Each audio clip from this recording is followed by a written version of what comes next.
A House Full of Strangers by Emily Rhoads Johnson. Chapter 2. The China Cup. Back in Kentucky, the Quiggs had lived in a furnished duplex, so all they'd brought with them to Indiana were clothes and bedding and dishes, plus 2 television sets. The bigger one went into the living room in front of the bookcase, and the smaller one on the kitchen counter. As soon as the sets were plugged in, someone turned them both on, and they stayed on all day, although everybody was too busy settled in to watch them.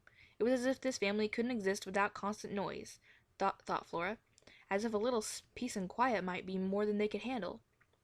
The next morning, when she passed her grandmother's bedroom, Flora's face flushed with anger when she saw her aunt kneeling in front of Graham's dresser, lifting nightgowns and sweaters out of the drawers and placing them in cardboard boxes. Taking a few timid steps into the room, she asked, "What are you doing with Graham's clothes, Aunt Abby?" Her throat was so tight that her voice squeaked. "Oh, Flora, you startled me." Abby looked up, her face flustered. "I was hoping to have these things packed away by the time you got up." "Why?" asked Flora. "What are you going to do with them?" "Just pack them in boxes for now," she replied, "to make room in these drawers for our clothes, Walter's and mine. We'll put your grandma's clothes in the attic until you're more used to having the idea of her being gone. Later, you can help us decide what to do with them, who to give 'em to." Flora stepped further into the room that had always offered her such comfort, such peace. For a moment she just stood there staring at the faded nightgowns heaped forlornly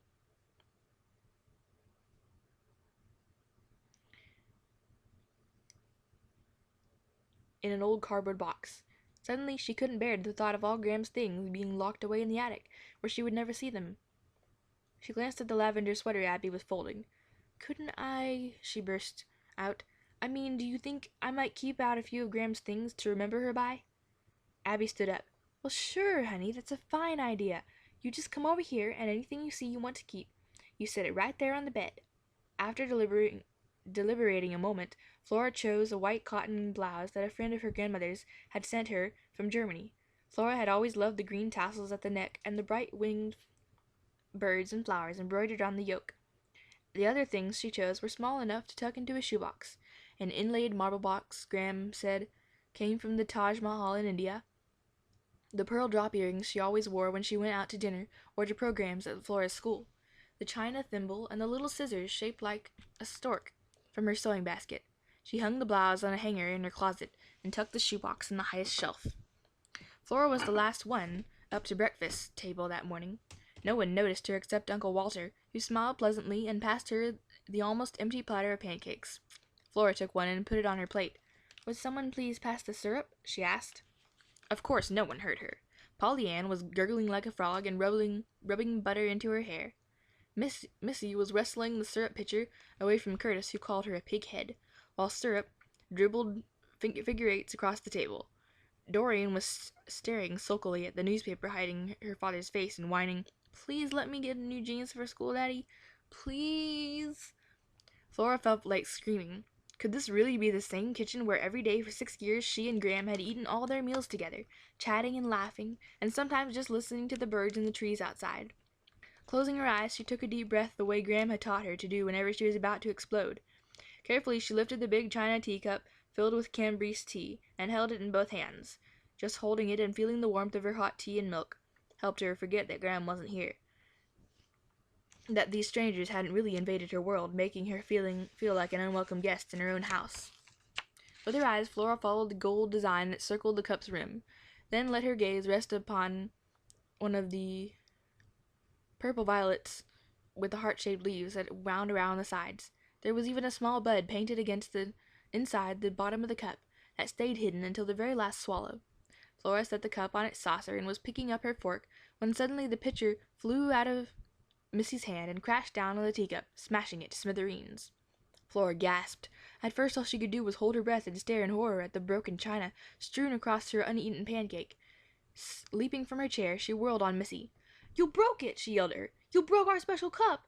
Graham's grandmother gave her that cup when she was 12 years old, and she drank out of it every day, and was going to give it to me on my 12th birthday."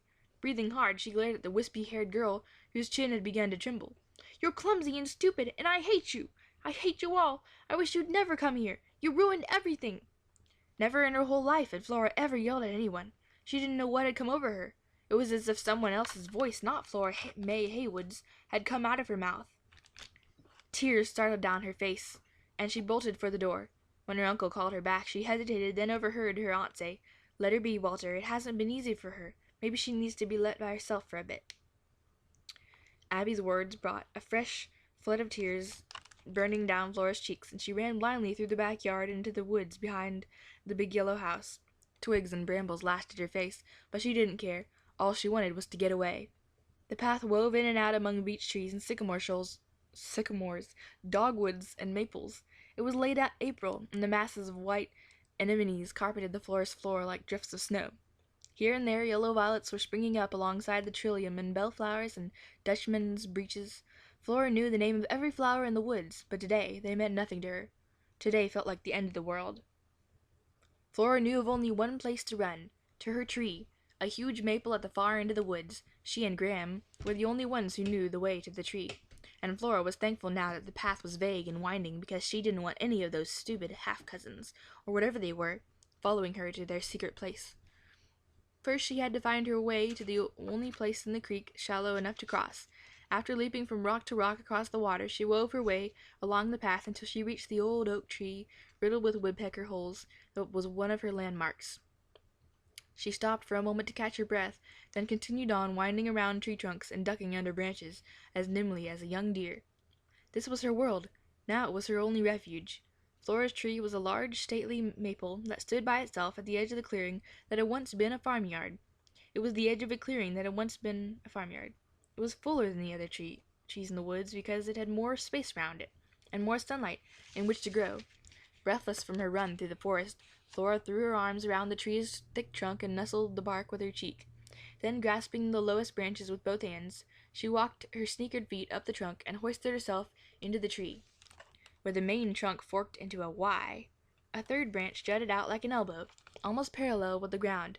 Flora settled herself into the crotch of this three-armed Y as cozily as a squirrel nest curled up in its nest. Instantly a familiar peacefulness took hold of her. She leaned back, closed her eyes, and breathed in the sweet, earthy fragrance rising softly around her. Wrapped in her tree's sturdy arms, nothing could harm her. She had been exploring the deserted farm that was part of her grandmother's property. Flora remembered how the tree had actually seemed to stretch toward her, inviting her to climb into its branches. Her mother had laughed, then lifted her up to the first branch, where she had sat in wonder, gazing down at the grass and the flowers and her mother's glistening hair. Suddenly Flora heard something, a voice so faint it was like an echo. She covered her ears with her hands to drown out the sound. It was them, calling her name, trying to find her. She pressed herself tighter against the tree, wishing for a door in the trunk so she could slip inside. Then the calling stopped. She uncovered her ears to listen. Nothing. Then a different sound. Short, explosive chuffs followed by a long wheeze. The school bus was leaving without her. So what if it was? She didn't care. In this hot weather no one could concentrate anyway, as she knew Mr. Burns, her sixth-grade teacher, would never punish her for missing class. Last term she had all A's in her report card and almost a perfect attendance record. Besides, she thought as the belches grew fainter and fainter, now she wouldn't have to put up with Missy's chatter on the bus, or Curtis's snotty remarks, or Doreen's airs. Maybe she would never go back. Maybe she would just live out here in the woods like Sam in My Side of the Mountain. A book about a boy who lived for months in a hollowed-out tree, cozy as a turtle. Crossing her arms over her chest, she gazed at the sky through lace-covered branches. And then, just as she was beginning to feel safe again, Flora sensed that she wasn't alone. She sat forward. "Graham!" she cried, and suddenly tears were pouring down her cheeks, unable to hold in the sobs until she had been holding back for so long, and she cried and cried till no more tears would come. Finally, her breath still coming in painful gasps, she stopped to listen to a new sound in the distance. The roar, roar, roar of the pickup's engine, growling to a start. Her uncle must be leaving for work, she thought. He'd been a mail carrier in Kentucky and had been assigned to the same job with the Roseville post office. With him gone, the only ones left at home now would be Abby and Polly Ann. The early morning air wound around Flora like a cocoon, close and silent. Too silent, she thought. Why had Aunt Abby stopped calling her? Didn't she care where she was? Wasn't she worried? Not knowing what else to do or where else to go, Flora slipped out of the tree and headed for home.